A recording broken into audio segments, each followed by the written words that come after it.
Thank you, Katie. Thanks for the opportunity to talk about my work on neutral atom entanglement here. There's a lot of words in my title. It's about neutral atom entanglement using adiabatic Rydberg dressing. So let's slowly break this down. So before I get into things, I want to say that I'm talking about quantum computing. And the reason we want to do quantum computing is that we strongly believe that quantum bits are more powerful than classical bits.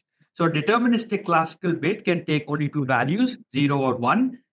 A quantum bit, however, can take any values on the surface of the sphere, which we call the Bloch sphere. And in order to describe that, we need these complex amplitudes C0 and C1. And this allows it to have a lot of more powerful properties, including superposition, entanglement, and the ability to have interference. And this property also makes the quantum state space grow exponentially in the number of qubits. So we have this exponentially large quantum state space, which allows us to do more powerful infinite processing using quantum bits. Now, with these ideas, we can do quantum computing, and there are many problems that can be solved more efficiently with quantum computing. The most well known of these is integer factorization. For example, here is the RSA 270 number. We still don't know how to factor it. However, it's widely believed that a quantum computer should be able to do this very efficiently. Quantum computers can also be used to study optimization problems, typically based on graphs. And also, something which is very important to my work is studying material properties. So, quantum mechanics plays a role in properties of materials, and therefore, quantum computers should be able to help with that. So, with that motivation in mind, let's think about what a quantum computer is. So, here I have a couple of examples of a quantum computing program where the horizontal lines represent the data or qubits, and and time flows from left to right, and these boxes and lines connecting these horizontal lines represent operations on these qubits. So a quantum computer requires one qubit gates, two qubit gates, and measurements. Now I'll focus on two qubit entangling gates because these can generate entanglement, and that was the entanglement in my title. And that is a key resource for quantum computing. And this requires interactions between these qubits. Okay, so the other ingredient to what I'm talking about is neutral atoms. So qubits and neutral atoms are a very scalable platform. So each atom shown by these pictures here carries a qubit, which has two levels, 0 and 1. And using the new technology of atom rearrangement using optical tweezers, one can dynamically prepare arrays with tens to hundreds to thousands of atoms to build a large scale quantum computer. Therefore, this is a very promising platform. So one more thing about neutral atoms is that if you prepare a neutral atom qubit, there is very negligible interaction in their ground states.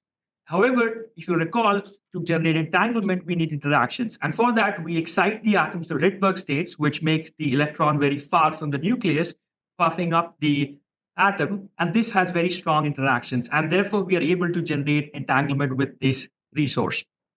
So the final ingredient is adiabatic Rydberg dressing. So the idea is to admix the character of Rydberg states with all the strong interactions with other atoms to neutral atoms, shown by this metaphor of dressing atoms with the Rydberg character. And we can visualize this with the picture in the middle, where we plot an energy level diagram, where on the vertical axis we look at energy, and the horizontal axis we look at the strength of the dressing. And as we dress the atoms more and more, what we see is there's a shook state shown at the bottom, which is a ground state of atoms. It gets more and more Rydberg character and is able to generate entanglement. And this is what we use to build one of those two qubit gates that I was talking about earlier. Okay, so the way we want to do this is if you look at the plot on the right, we have this same thing drawn more quantitatively, where we look at the energy shift of the ground state as a function of how strongly it rests the atom. And what we want to do is modulate the parameters driving a ground state to a Rydberg state, shown as in the top left.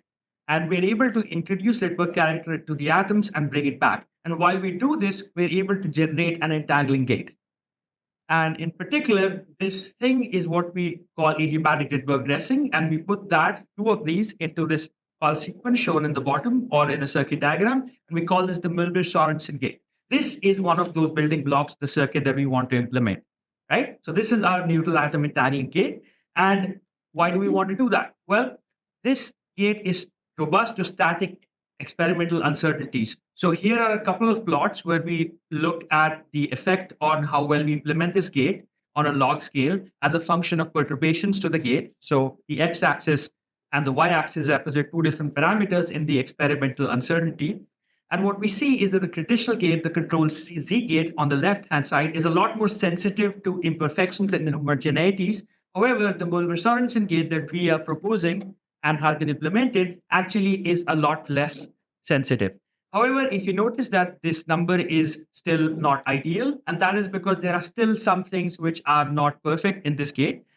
Nevertheless, another advantage of the Mulmer-Sorensen gate is that it actually achieves the fundamental time energy scaling. So if you think about this, we talked about the Rydberg states are needed to generate entanglement because they have strong interactions. And essentially, there is a limit on how much time you can spend in a Rydberg state that you need in order to generate an entangled gate. And that is given by the equation on the left side there. That's the minimum amount of time. And what we see is if you look at the implementation of the Mulmer-Sorensen gate, we're actually able to get pretty close to the fundamental bound while implementing this gate. So this entangling gate that we propose is able to reach the fundamental time energy scaling of entanglement generation.